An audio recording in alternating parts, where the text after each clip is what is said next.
Forward referencing ആണ്. So forward reference എന്ന് പറഞ്ഞു കഴിഞ്ഞാൽ നമുക്ക് ആദ്യമേ ഒരു എക്സാമ്പിൾ നോക്കാം. സോ ഇവിടെ എന്ന് പറയുന്നത് ഞാൻ നേരത്തെ പറഞ്ഞ പോലെ തന്നെ നമ്മൾ ഇനീഷ്യലി പ്രോഗ്രാംസ് എഴുതുമ്പോഴത്തേനും നമ്മൾ എങ്ങനെയാണ് ഇൻസ്ട്രക്ഷൻസ് എക്സിക്യൂട്ട് ചെയ്യുന്നത് എന്നുള്ളതാണ് ആദ്യം എഴുതുന്നത്.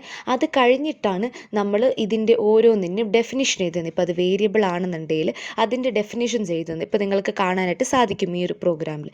ഈ ഒരു ഇഷ്യൂവിനാണ് ഫോർവേഡ് റെഫറൻസ് എന്ന് പറയുന്നത്. എന്ന് വെച്ച് കഴിഞ്ഞാൽ ഇപ്പം ഞാൻ ഈ ഒരു പ്രോഗ്രാമിനെ 1 by 1 ആയിട്ട് റീഡ് ചെയ്യുക എന്ന് വിചാരിക്കുക. സോ ഇവിടെ ഞാൻ ഇത് റീഡ് ചെയ്തു. അത് കഴിഞ്ഞിട്ട് ഞാൻ ഈ ഒരു ലൈൻ റീഡ് ചെയ്തു. അപ്പോൾ ഈ ലൈൻ റീഡ് ചെയ്യുമ്പം STL RATADR എന്ന് പറഞ്ഞുകൊണ്ട് എഴുതുവാണ്. റിറ്റാർഡർ എന്ന് പറഞ്ഞുകൊണ്ട് ഞാനിപ്പോൾ ഇവിടെ ഇങ്ങനെ ഒരു വേരിയബിൾ ഡിക്ലെയർ ചെയ്തു എന്നുണ്ടെങ്കിൽ എന്താണ് ഈ ഒരു സംഭവം എന്നുള്ളതിൻ്റെ മെഷീൻ അറിയത്തില്ല.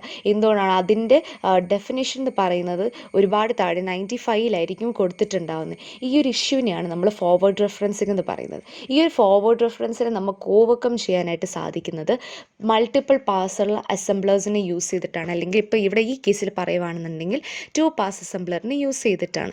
സോ പാസ് 1-ൽ നമ്മളപ്പോൾ എന്താണ് ചെയ്യുന്നത്?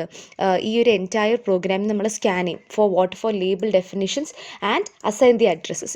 എനിക്കിപ്പം ഇവിടെ ഇതെൻ്റെ ഒരു ലേബലാണ് RATADR എന്ന് പറയുന്നത്. So that means return address. അപ്പോൾ ഈ ഒരു ലേബലിൻ്റെ ഡെഫിനിഷൻ ഞാൻ താഴെയാണ് കൊടുക്കുന്നത്. സോ ഈ ഒരു ലേബലും അതിൻ്റെ ഡെഫിനിഷൻ്റെ ഏത് അഡ്രസ്സാണെന്നുള്ളത് ഞാൻ നോട്ട് ചെയ്യുന്നു. അത് കഴിഞ്ഞിട്ട് അതിനെ ഞാൻ അസൈൻ ചെയ്യുവാണ്. ഈ ഒരു ലേബലിന് ഈ ഒരു പർട്ടിക്കുലർ അഡ്രസ്സാണ് എന്നുള്ളത് അസൈൻ ചെയ്തിട്ട് അത് കഴിഞ്ഞിട്ടാണ് ഞാൻ എൻ്റെ പ്രോഗ്രാമിൽ ട്രാൻസ്ലേഷൻ ചെയ്യുന്നത്. സോ ഇതാണ് ഫോർവേഡ് റെഫറൻസിങ്. ഫോർവേഡ് റെഫറൻസിൻ്റെ ക്വസ്റ്റ്യൻസ് ചോദിച്ചിട്ടുള്ളതാണ്. സോ അതാണ് അതിൻ്റെ എക്സാമ്പിൾ.